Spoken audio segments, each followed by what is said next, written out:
রাস্তা বন্ধ করে দেন, সবাই ছড়িয়ে যান।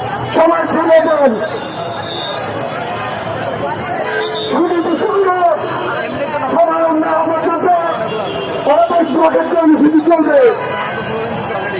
এই তো জনবন্ধ ইঞ্জিনিয়ার, এই জনবন্ধ স্বরাষ্ট্র ব্যবস্থা বাংলাদেশ পুলিশ হারিয়েছে।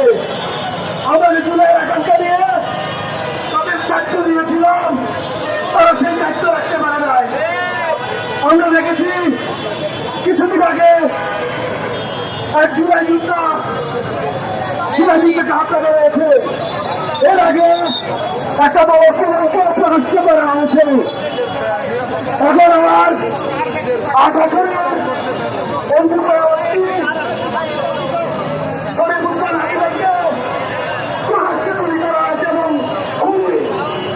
রাষ্ট্রীয় মদতে ভারতে পাড়ি দিয়েছে। কেন রাষ্ট্রীয় মদতে বলছি?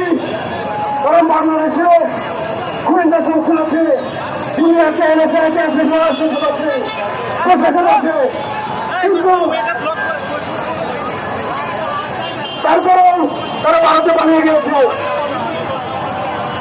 আমরা এই সুনির্দিষ্ট জবাব চাই। এই খুনিদের বাংলাদেশে নিয়ে আসতে হবে, শাস্তি নিশ্চিত করতে হবে।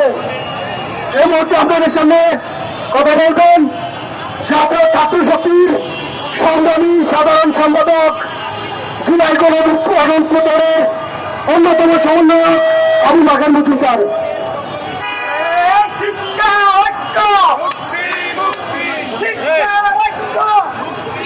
প্রিয় সহযোদ্ধারা, প্রিয় বন্ধুরা, প্রিয় দেশবাসী।